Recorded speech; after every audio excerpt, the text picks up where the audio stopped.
Today we are with Randall Ray, an old friend of Lola Books, because we have just published the German version of Money for Beginners, and we are also going to publish the Spanish version of Money for Beginners. In German, it's called Geld für Anfänger. In Spanish, Dinero para Principiantes. So we are with him, and Randall, thank you very much for being with us. Thanks for having me on. Um, this is a great book. I think that it is probably the best way to start with modern monetary theory that I know, because it goes direct to the point, to money for beginners. So first, maybe the first question would be, what is money? Well, so that's actually the first question we try to answer in the book, too. So, what we want to do is get at the nature of money. Often in basic economics courses, you begin with the functions of money. And so then money is sort of defined by what money does. And so I like to joke and say that that's like describing what a human is as something that sits on the couch and munches potato chips while they watch TV. Okay, that doesn't really get us at the nature of a human being. So by nature, money is always an IOU. This has always been true. There are no exceptions to this. That is the nature of money. It's an IOU. And as my professor Hyman Minsky used to say, anybody can create money. All you have to do is write, I owe you €5. I owe you $5. That's an IOU. You have created money. But the second part of his statement was, but you have to get it accepted. Okay, so now if you will accept my IOU, I have created money and you are holding my IOU. So that's the fundamental nature of money. That's what money is. And what is the difference between the money that you or me can do, or a private enterprise can do, and the money that the government creates, or the state? Yeah. Well, the difference is in that second part of the Minsky quote, acceptance. Your IOU will be accepted by your close circle of friends, your family, but probably not much beyond that without further investigation into your creditworthiness. So that's what a bank will do. Maybe a bank will take your IOU. They specialize in determining whether you are creditworthy. Are you good for the $5? Okay. In the case of the government, its IOUs are the most widely accepted IOUs, almost without exception, in every nation. And there's a fundamental reason for this, and that is that the government can put you into debt by proclamation. In democracies, our Congress or our Parliament will pass a tax law that puts you into debt. And you can get yourself out of debt by using the government's own IOUs. And this is the second sort of fundamental thing, fundamental nature of these money IOUs is they must be redeemed.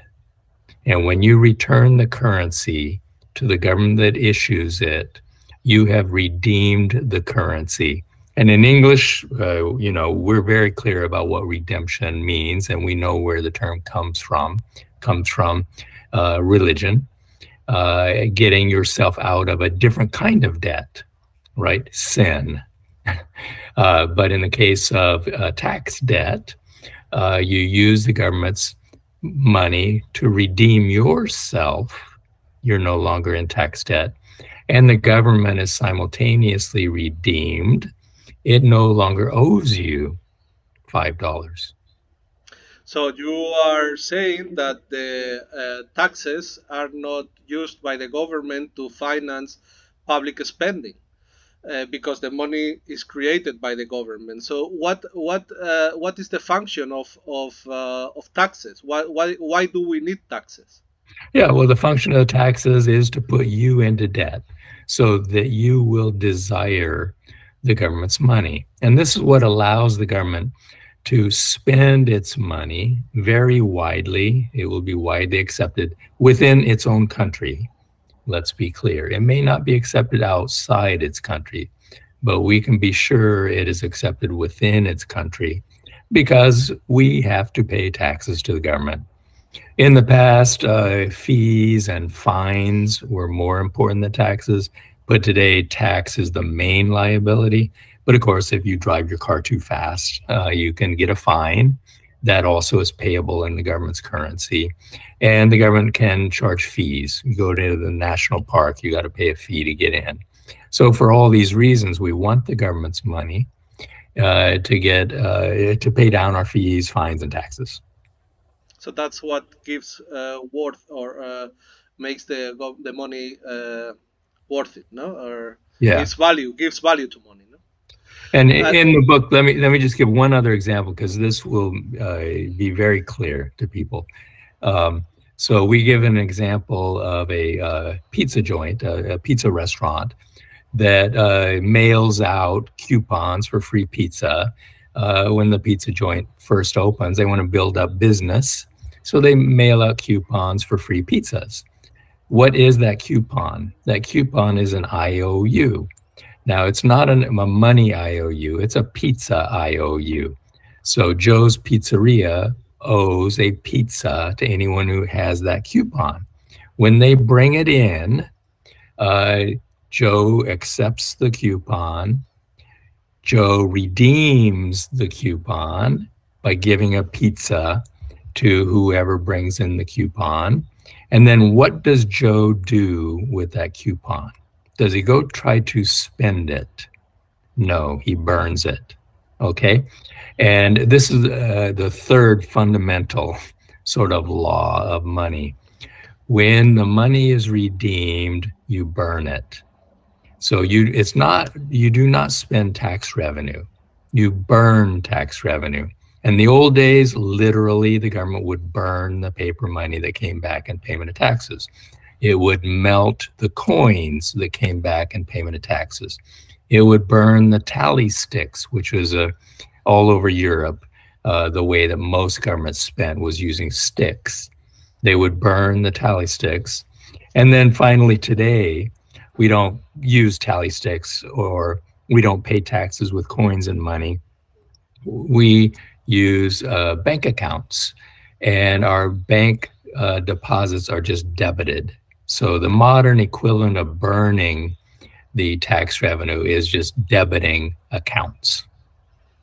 All right. So the government cannot run out of its own money. Like Joe cannot run out of his own coupons for pizza, right? That's right. As long as there's one person at the Treasury with one finger who can keystroke credits to bank accounts, the government cannot run out of money. So to our readers in Germany and in Spain, why do you think that this book is important? And probably for different reasons, if you are in Spain or in Germany, right? Or in Austria. Yeah. Well, what it means is that as we said, governments cannot run out of money. This applies also in Europe to countries that use euros. However, from the very beginning, the so-called Maastricht criteria were trying to limit government's ability to spend. And although there's been some relaxation, there is still this bias toward what we call fiscal austerity, which is to limit government spending as if it might run out of money when it really cannot. So we are saying that this monetary sovereignty now is in the European Central Bank, even though it doesn't use it. Well, it doesn't use it up to what is necessary. That's true. All right. So can you please tell us about the debts that the government has? You know, many people are very worried that the debt level is not going to be payable, that the government is going to go broke, that we are going to not being able to pay our debt meetings. Is that possible when you have your own currency? Okay. Well, so government IOUs, we can look at it from the other point of view, from our point of view. From our point of view, those are government owes us's. They owe us. That's a good thing. From our perspective, the more government debt, the better. It means the government owes us more. It means our financial wealth is higher. Would you rather owe the government, or would you rather the government owes you? It's pretty obvious. I would rather the government owes me, and the government promises to pay me interest on its IOUs. So from the perspective of the non-government sector, the government's debt is our wealth. The government's liabilities are our assets. Now, the great fear is someday the government won't be able to pay the interest. But how could that possibly be true? All government payments in modern economies are done through keystrokes on computers. And it's literally impossible for the government to run out of keystrokes. So the government can always make those payments. And there are sort of automatic stabilizing processes that go on in the economies, so that as the economy grows, as employment is created, government deficits, which just means the government spends more than tax revenue, automatically go down, and the government stops issuing debt as the economy grows rapidly. When the economy slows down, government tax revenues fall, and so deficits get bigger and debt gets bigger. This is a cyclical nature of deficits. And so when you look at a country that has relatively big government deficits, it is because the economy is doing poorly. And those deficits are helping to turn the economy around. So they are automatically limiting. And so all this fear mongering that says, oh, the deficits are exploding and they'll get bigger and bigger and bigger and bigger, it never happens that way. The deficits always automatically turn around and get smaller and smaller as the economy recovers and grows.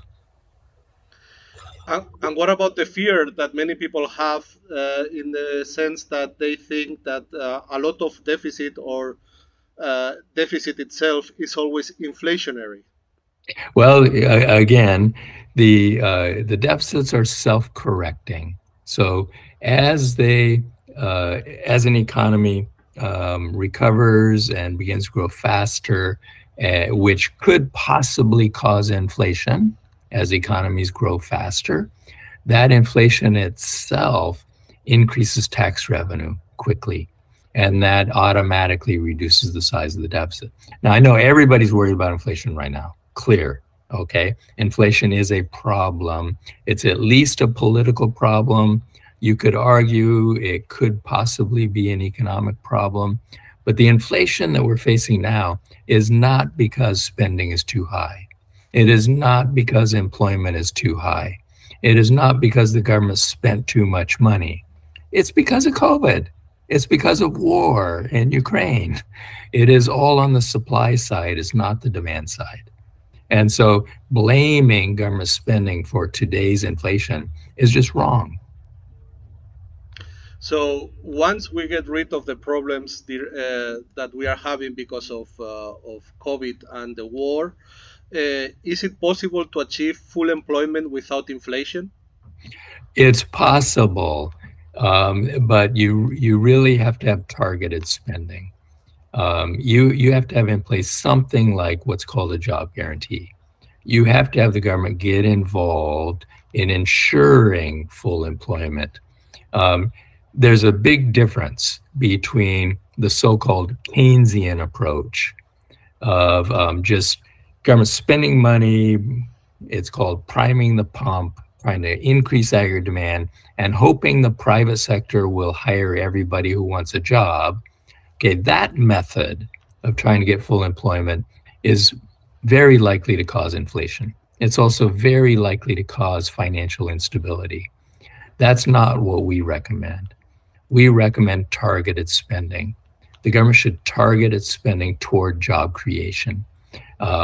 So that doesn't necessarily mean the government has to itself provide those jobs, but it has to ensure the spending is creating jobs, not just pumping up demand.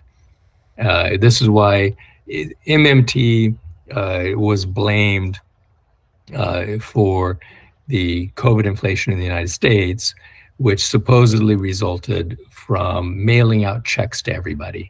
So that was both President Trump and President Biden ramped up spending, sending checks to every household in America. And that was said to be MMT policy. Well, that's not MMT policy because it's not targeted. And that kind of policy could possibly cause inflation. But if the spending is targeted to job creation, then it's not going to be inflationary. What about other social programs? No, not only the job guarantee, but what about, for example, universal health care or universal education or retirement money for the pensioners? Yeah, well, again, I would say that spending on education and healthcare is targeted spending. And it is like investing in your population. Investments are not inflationary. Investments increase the capacity of your economy to provide for itself. So these are actually investments that improve economic performance. They're not inflationary. All right. So from the point of view of economic policy, it would be possible to have enough public spending to have full employment and welfare for everybody without creating inflation once we get rid of the supply side problems like the war. Yeah, and I think that what COVID has taught us is that the way the global production system had been set up was very fragile and very easily disrupted by a virus, by war. It could be disrupted by an earthquake that hits Taiwan, tsunami. There were very fragile supply chains. This was a mistake. And I think that that is one of the lessons we learned from COVID, that we need to boost our productive capacity all over Europe, in America. We can't rely on supply chains from Asia. All right. So, well, we can call this conversation, or we can frame this conversation into what is called modern monetary theory. We have published several of your books in German and in Spanish. What other books do you recommend, or what other authors do you recommend if some of our viewers would like to know more about modern monetary theory? Yeah, well, so for much more on the job guarantee, Pavlina Tcherneva has a book out 2 years ago, I think, with the same English press as Money for Beginners. That is a great book. Stephanie Kelton has a very good book on the deficit myth that was out 2 or 3 years ago. That's a basic introduction to MMT. And just recently, I was a co-editor of a book on modern monetary theory. I prefer modern money theory, but it has monetary in the title, with Gower, that has a bunch of chapters written by various authors that presents MMT. So that's also a very good book. Yeah, we have in Lola Books we have published Pavlina Cherneva and Stephanie Kelton, so it's very good to have your insights on that. Okay, well, I thank you very much for your time. I hope that everybody reads your book Money for Beginners in Spanish and in German. In German it's called Geld für Anfänger, and in Spanish it will be called Dinero para Principiantes. And I thank you very much for your time. Okay, thank you.